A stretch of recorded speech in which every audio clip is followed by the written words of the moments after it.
Stoicism ഒരു പുരാതന Greek Roman ദർശനമാണ്. ജീവിതത്തിൽ മാനസിക ശാന്തതയും സന്തുലിതാവസ്ഥയും നേടാൻ ശീലങ്ങളും ആശയങ്ങളും നൽകുന്നു.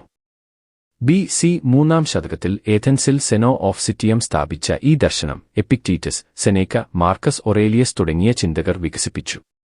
സ്റ്റോയിസിസത്തിന്റെ പ്രധാന ആശയങ്ങൾ: നിന്റെ നിയന്ത്രണത്തിലുള്ളവയിൽ ശ്രദ്ധ കേന്ദ്രീകരിക്കുക.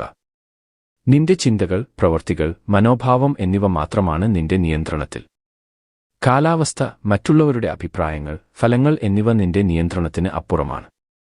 അതിനാൽ നിന്റെ നിയന്ത്രണത്തിലുള്ളവയിൽ മാത്രം ശ്രദ്ധ കേന്ദ്രീകരിക്കുക. സ്റ്റോയിസിസം പറയുന്നു, ജീവിതത്തിന്റെ ലക്ഷ്യം ഈ നല്ല ജീവിതം നയിക്കലാണ്. ഇത് നേടാൻ 4 പ്രധാന ധർമ്മങ്ങൾ പിന്തുടരണം.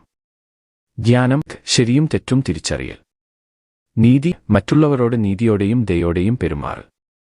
ധൈര്യം, ഭയത്തെ അതിജീവിക്കൽ. മിതത്വം, ആഗ്രഹങ്ങളെയും വികാരങ്ങളെയും നിയന്ത്രിക്കൽ.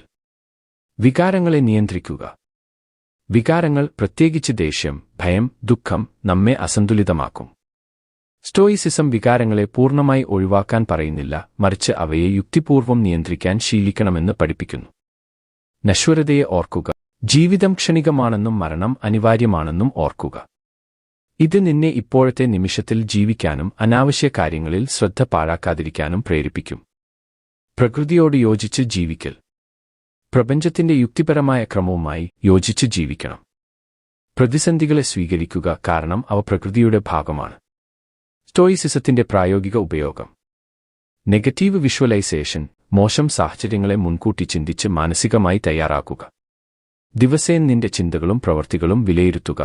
നിന്റെ വിധിയെ സ്നേഹിക്കുക. ജീവിതത്തിലെ എല്ലാ അനുഭവങ്ങളെയും, നല്ലതും ചീത്തയും, സന്തോഷത്തോടെ സ്വീകരിക്കുക. ആധുനിക ജീവിതത്തിൽ ടോക്സിസിറ്റി അല്ലെങ്കിൽ വിഷാംശം എന്നത് മനുഷ്യന്റെ മാനസികവും ശാരീരികവുമായ ആരോഗ്യത്തെ, സാമൂഹിക ബന്ധങ്ങളെ, പരിസ്ഥിതിയെ, സംസ്കാരത്തെ എന്നിവയെ ബാധിക്കുന്ന ഒരു പ്രധാന പ്രശ്നമാണ്. ഇത് വ്യക്തിപരവും സാമൂഹികവുമായ തലങ്ങളിൽ പ്രത്യക്ഷപ്പെടാം. 1. സാമൂഹിക ടോക്സിസം. സോഷ്യൽ മീഡിയയും ഓൺലൈൻ ഇടപെടലുകളും. സോഷ്യൽ മീഡിയ പ്ലാറ്റ്ഫോമുകളിൽ വ്യാപകമായി കാണപ്പെടുന്ന സൈബർ ബുള്ളിയിംഗ്, ട്രോളിംഗ്, വിദ്വേഷ പ്രസംഗം, തെറ്റായ വിവരങ്ങൾ എന്നിവ സാമൂഹിക ടോക്സിസത്തിന്റെ ഉദാഹരണങ്ങളാണ്. ഇവ മനുഷ്യരുടെ മാനസിക സമ്മർദ്ദവും ഉത്കണ്ഠയും വർദ്ധിപ്പിക്കുന്നു. നെഗറ്റീവ് സംസാരവും വിമർശനവും. വ്യക്തികൾ തമ്മിലുള്ള ആശയവിനിമയത്തിൽ അനാവശ്യ വിമർശനം, അസൂയ, വിദ്വേഷം എന്നിവ ബന്ധങ്ങളെ വിഷലിപ്തമാക്കുന്നു. വർക്ക്പ്ലേസ് ടോക്സിസം. ജോലിസ്ഥലങ്ങളിൽ അനാവശ്യ മത്സരം, മോശം മാനേജ്മെന്റ്, ജോലിജീവിത സന്തുലനക്കുറവ്, ബുള്ളിയിംഗ് എന്നിവ ജീവനക്കാരുടെ മാനസികാരോഗ്യത്തെ ബാധിക്കുന്നു. 2. പരിസ്ഥിതി ടോക്സിസം. മലിനീകരണം. വായു, ജലം, മണ്ണ് എന്നിവയിലെ രാസവസ്തുക്കളും പ്ലാസ്റ്റിക്കും മനുഷ്യന്റെ ആരോഗ്യത്തിന് ഹാനികരമാണ്. മൈക്രോപ്ലാസ്റ്റിക്കുകൾ, രാസവസ്തുക്കൾ, കീടനാശിനികൾ എന്നിവ ഭക്ഷണശൃംഖലയിലൂടെ ശരീരത്തിൽ എത്തുന്നു. ആധുനിക ജീവിതശൈലി. ഫാസ്റ്റ് ഫുഡ്, പ്രോസസ്ഡ് ഭക്ഷണങ്ങൾ, രാസവസ്തുക്കൾ അടങ്ങിയ സൗന്ദര്യവർദ്ധക വസ്തുക്കൾ എന്നിവ ശരീരത്തിൽ വിഷാംശം വർദ്ധിപ്പിക്കുന്നു. 3. മാനസിക ടോക്സിസം. നെഗറ്റീവ് ചിന്തകൾ. ആധുനിക ജീവിതത്തിന്റെ തിരക്കും മത്സരവും മനുഷ്യരെ സ്വയം താരതമ്യം ചെയ്യലിനും അമിത സമ്മർദ്ദത്തിനും വിഷാദത്തിനും വഴിവയ്ക്കുന്നു.